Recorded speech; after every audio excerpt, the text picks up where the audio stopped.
we are in our first ever recording with video. I'm very excited about it. I'm also super excited to introduce Navjot, who was a former student of mine, and we are going to start collaborating on this podcast together. So Navjot, welcome. Thank you. Thank you so much for joining me. And I'm very excited to have us move forward together. Yeah. So Navjot, do you want to give us a little background into who you are before we get started? So I'm like a physiotherapist back home, and I studied with you as a therapeutic recreation, and after that I'm working as a recreation aid in different long-term cares, and I thought this will be a good idea to me learning from you again. Yeah, I love it. So we're going to jump right into our topic, which today is going to be toxic workplaces.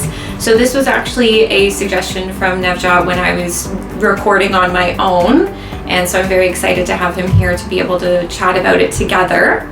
So the first thing we thought would be a really great way to segue into the conversation would be talking about what a regular workplace looks like and how it feels. And one of the biggest things is that people will respect your professional boundaries.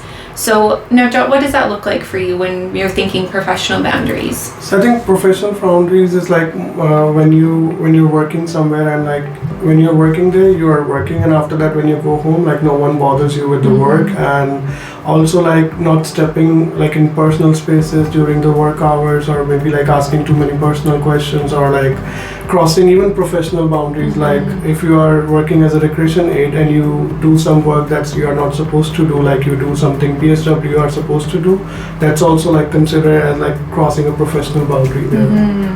For sure, and it's definitely not making you feel guilty about something either, right? When you say no about something, it should be that your no is respected. You're not made to feel guilty or shameful for saying that no. Yeah. So this is something that would be considered a workplace that is not toxic. So when we shift into talking about toxic, we're going to shift from how does it start to look like it's becoming toxic. And before we move any further, I think it's really important to highlight that when we were working on this, when we were collaborating on this, we were talking about generalities that we've heard from others around us, information that we've pulled in. We've done a little bit of research as well to be able to ensure that we can talk very clearly and depict a really good picture of this specific topic. So shifting into talking about a regular workplace into a toxic workplace, one of the biggest things that I notice within the standpoint of TR is that not complying with things like AOTA or diversity or inclusion, or just kind of doing it as a numbers thing. This is something that can create a lot of negative stigma, and it can create a very big segregation for people, because those that need accommodations or modifications or inclusion in any kind of way, they feel scared to share any of that information because it's scary about repercussions and what exactly is going to happen if I ask for these specific accommodations when employers are doing it just solely to tick a box. So that's where you see some of that happening within that toxic workplace when we're talking about things from a TR perspective. So we had talked about specifically a LinkedIn post from an individual whose name is Toby O. And he actually had a really great LinkedIn post that was talking about the 8 signs of toxic workplace and how to spot them early. So we wanted to dive a little bit deeper into this and provide a bit of information on this and dive deeper into the topic a bit more. So the very first one is that leaders use fear to manage. So now, Navjot, I'm going to bring it back over to you here. So with fear, I think it could be different ways. It could be you'll not get promotions, or you might get verbal warnings for that. And I also feel there's a part that the individual may feel excluded when the managers do that, and they won't give you tasks, they won't give you more work to do, and it stops the growth of the individual. And that's what I think how fear acts when it's in a toxic workplace. Yeah, definitely. And I think a really big part of it too is being so scared to ask any kind of questions or admit that you don't know something.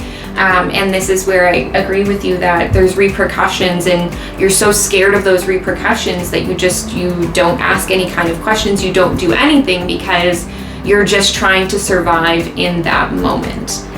So that is the very first one that kind of shifts us from that regular workplace into that toxic workplace. That's the first one to start to kind of spot.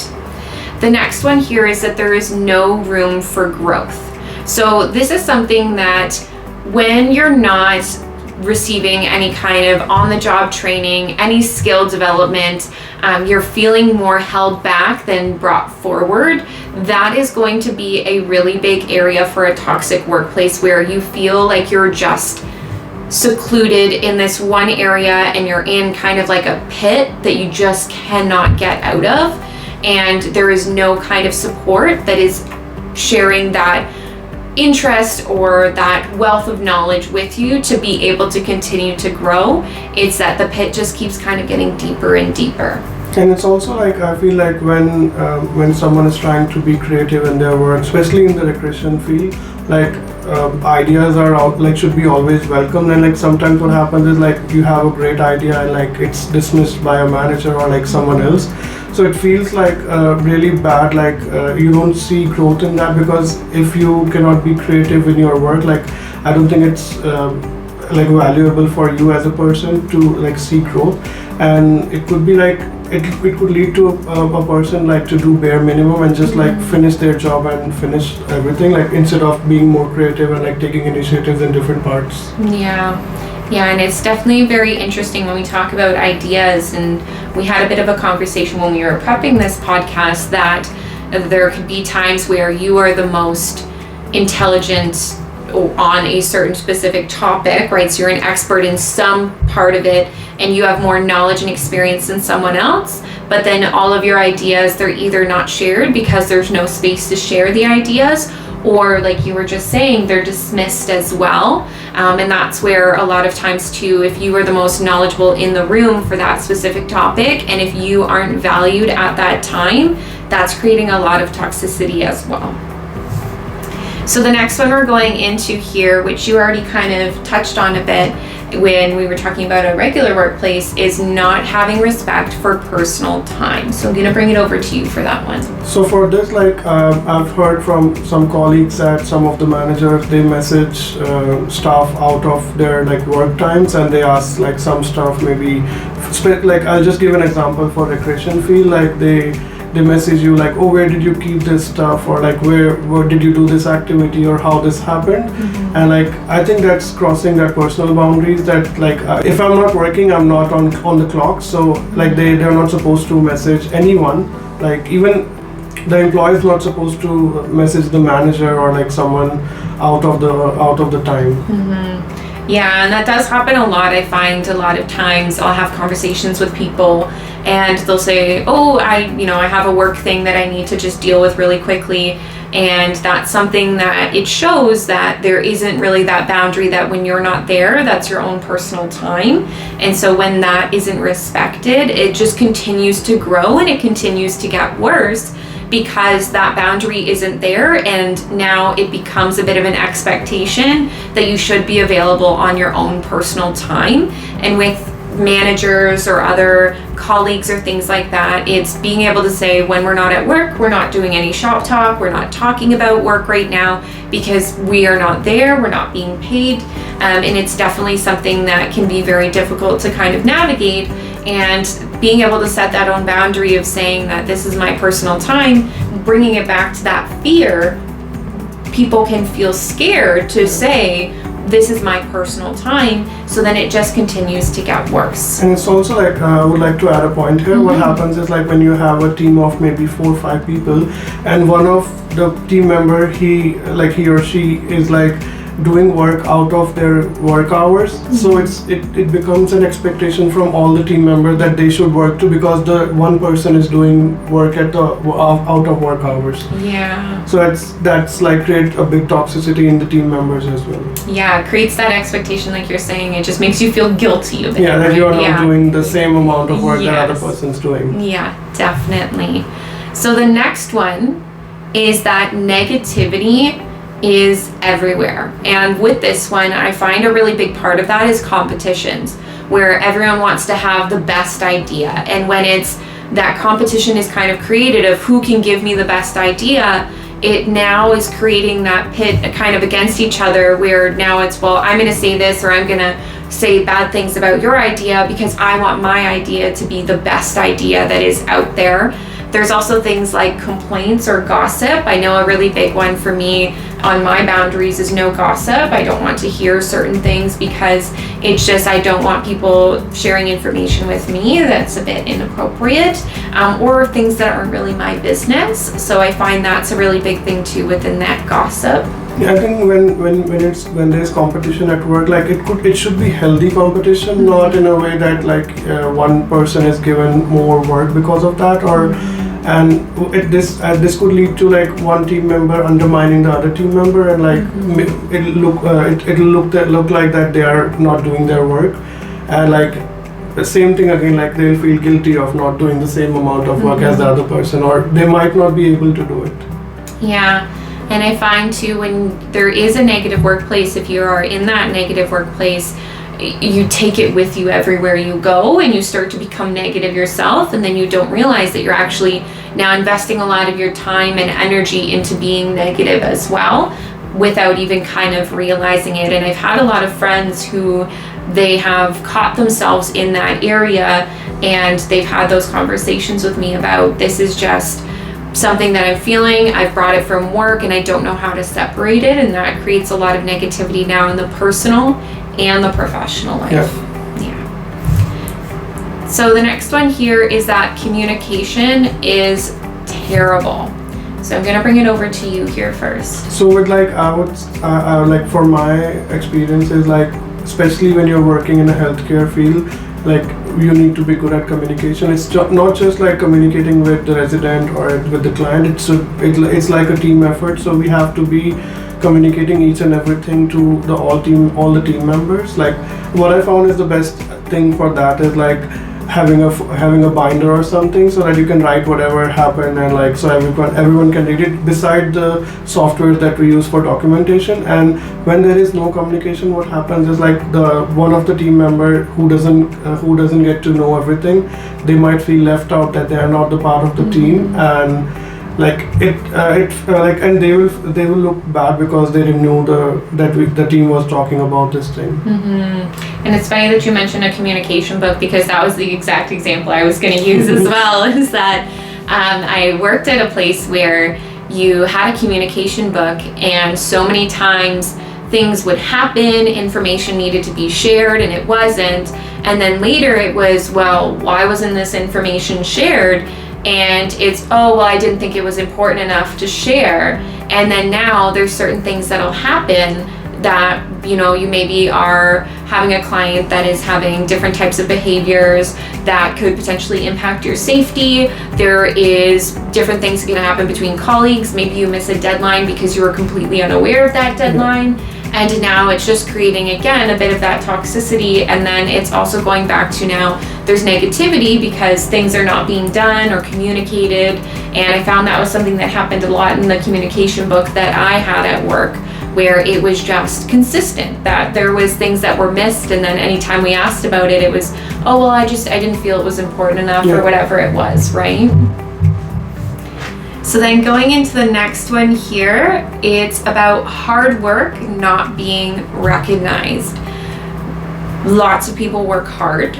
It's something that when you are taking that time, you're dedicating your time, you're trying to work as hard as you can. You are sometimes missing breaks because you're trying to get things done. You are working hours outside of your regular scheduled hours. And then there's not even a thank you, right? And it's not that you're doing these things to get the thank you, it's just that appreciation or that acknowledgement of, I see what you're doing, I appreciate what you're doing.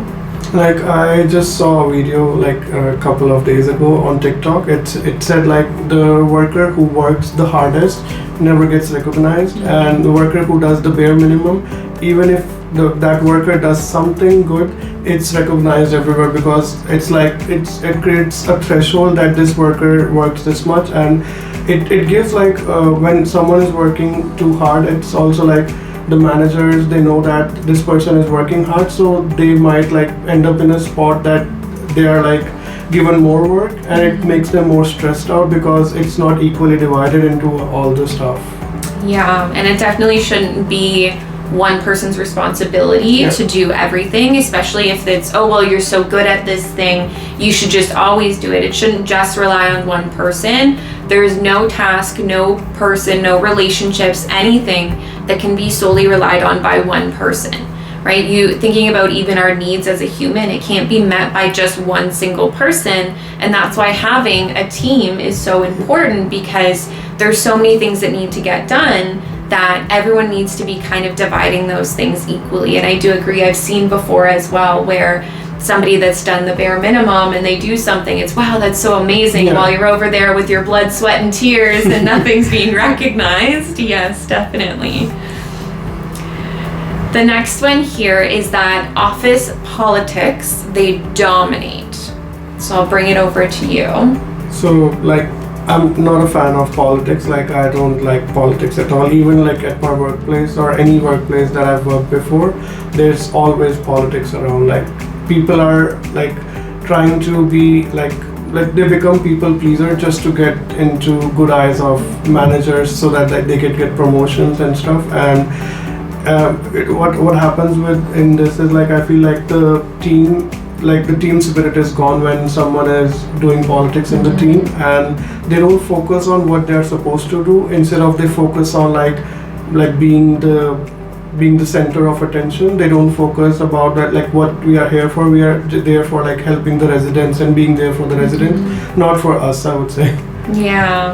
Yeah, I find there's definitely a lot of that when we bring it back to that competition side of who's doing what better. And I completely agree, that people pleaser, that I'm just going to do anything that's going to get me noticed, and that I'm going to put others down around me so that I can get those types of promotions.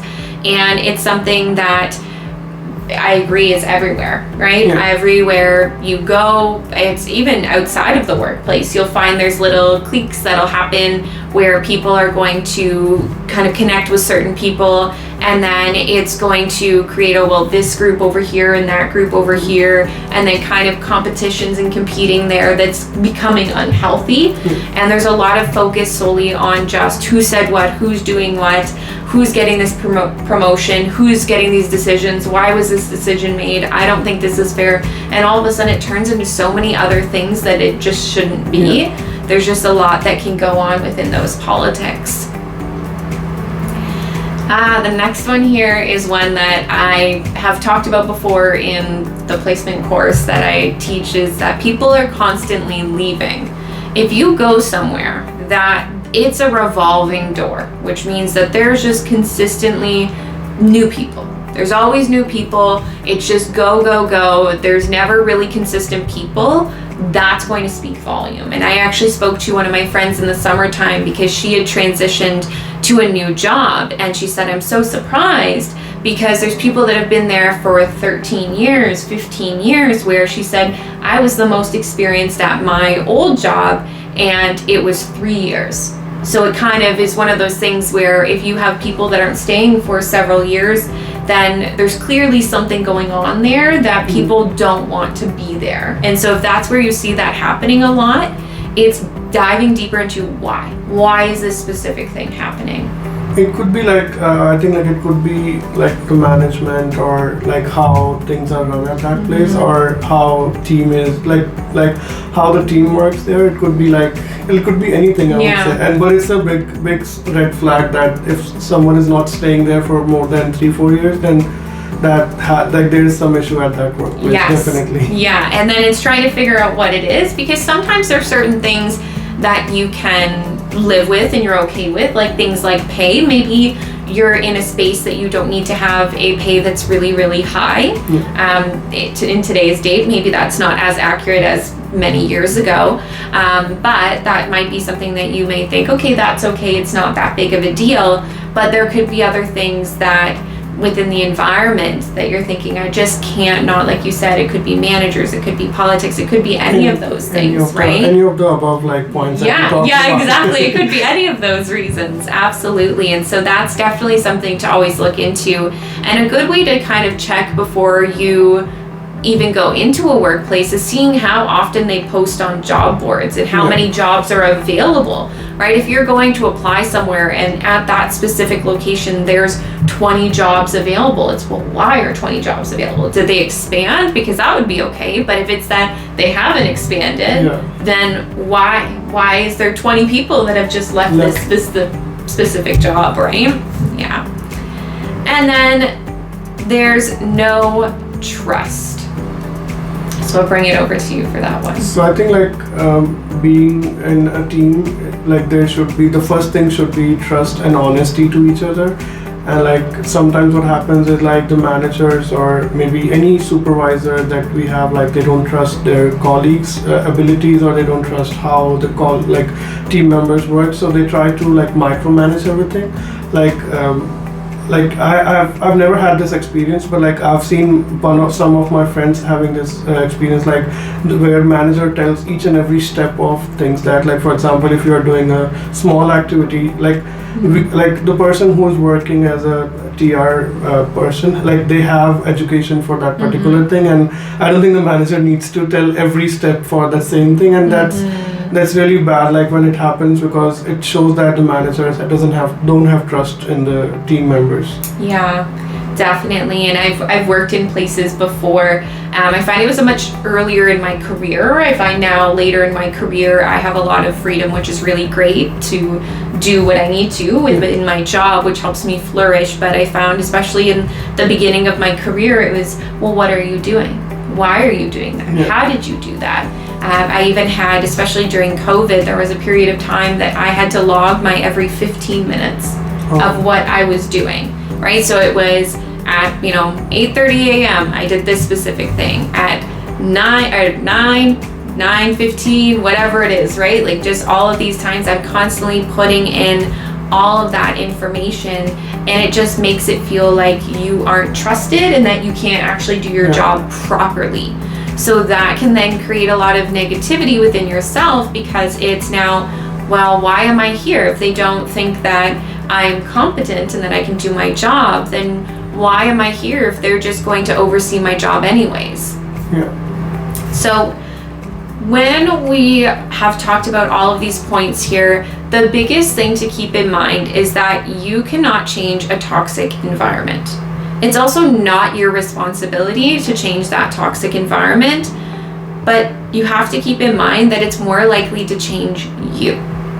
And that when you are spotting these signs, when you're seeing these different things, it's keeping in mind that you're not going to change it, and that you have to keep yourself safe and make the decisions that are going to ensure that you are going to feel mentally well, physically well, overall having that holistic wellness. Because a lot of times people go into workplaces, relationships, whatever, and say, I'm gonna change this thing. And it's more likely to just change you. And like I also feel like when you're going into something like toxic, and you might think that it won't affect me, or I am like strong, it won't affect me, but like later in, like maybe it won't affect you for 2 months, 3 months, or maybe a year it won't affect you, but like there will be a time in the workplace that it'll get affected, like you will get affected by it, and like it'll affect you really bad, and like once you start feeling that effect, like you won't be able to get out of it. Yeah, and no one's immune, right? No one's immune to a toxic workplace, toxic relationships, right? Partnerships, whatever it is. No one is immune to it. It's something that, you're right, it might be a year from now. For others, it might be 3 months from now. It just depends on your threshold and when you pass that threshold. Yeah. So we've talked a lot about workplaces, signs that there is a toxic workplace that you're in. So now it's, well, what do I do, right? If you find yourself going through this podcast and thinking, yep, check that one, that one, that one, there are a couple things that we're going to talk about now that you can do to ensure that you can keep yourself safe, like we just talked about. So the biggest one is advocating for yourself. So that means advocating for your pay, what you receive as your income, advocating for your tasks or your workload. If something is too much, it's so important to say, this is too much. I can't take on this other specific thing because now it is going to impede on my ability to complete the other things fully. Like I would say advocating for yourself is really important, because I've had those experiences when people have that expectations from you. I'll share just one of experience that I had in my previous jobs. So as a recreation therapist, we do like help with feeding in the dining room, and like according to like the health laws, we are supposed to feed only one person when we are helping one. We are not supposed to feed two people at the same time. And what happens is like the other staff, they get this expectation that you can feed two people because we do it, but it doesn't, like, you have to tell them that we are not supposed to do it, and we have to like do a whistle blowing at that time as well, that we are not supposed to do it and why we are not supposed to do it. We have to educate them as well. And I think that's the biggest part. Like, it's just an example for one thing that you have to advocate about yourself, and also it could be like advocating about yourself when you're dividing the task in the team, or like putting expectations outside of work, as we talked earlier. So I think that's really important, to be like standing up for yourself. Yeah, and anytime you set boundaries and you advocate for yourself, people around you are going to make you feel bad, but that's not on you, right? That's not your guilt to hold. You shouldn't feel shameful for those boundaries. And if somebody does make you feel bad about your boundaries, then it's important to just recognize that that's on them. This is not my guilt to hold. I should not feel shameful for this. And somebody that respects boundaries, somebody that truly cares for you and is not a toxic person to work with, will respect that boundary, right? It's okay to ask questions about a boundary if somebody wants to know kind of the parameters, but if they're making you feel bad about it, then that's not an appropriate thing. But that's not on you, and that's something that's their guilt to hold, and that's not something you should hold on to. That's what I think too. Yeah. So the next one here is talking about taking care of your own mental health and well-being. This is always such a big piece of information that I like to talk about and share about, because I think mental health and well-being is so important. And obviously, being in healthcare, you feel the exact same way. And it's that you need to take care of your own mental health before you worry about anyone else's. And you have to protect your mental health, because no one else around you is going to do that. There's going to be people that'll look out for you, but you ultimately have to make those decisions on your own to keep yourself safe and to ensure that you feel well in all aspects of your life. I think, like as they say on the planes, like, but first put your oxygen mask, then help others. I think that's the thing that I'll say with the health, like mental health, because I've been there. Like when you are like not feeling well mentally, and it's like when you go to work, like it reflects in your work, and like everyone can see that.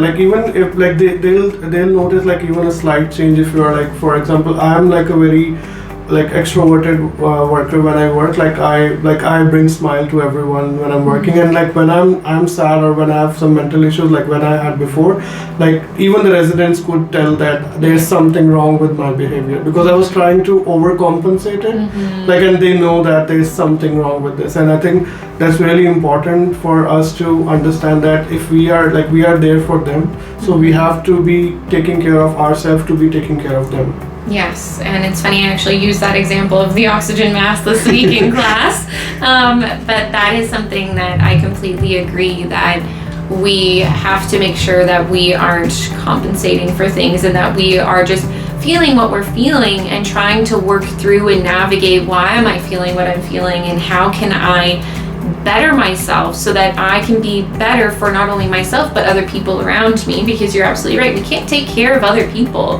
until we take care of ourselves. And people do notice. We met earlier this week and I noticed that you were not feeling well, right? And I mean, I'm sure there's going to be times that we'll meet at another time and you'll be like, what's going on with you, Shayna? Because we all have those moments, but it's recognizing that they do kind of bleed into other parts of our lives. And so to be the best version of ourselves, we need to make sure we are taking care of ourselves.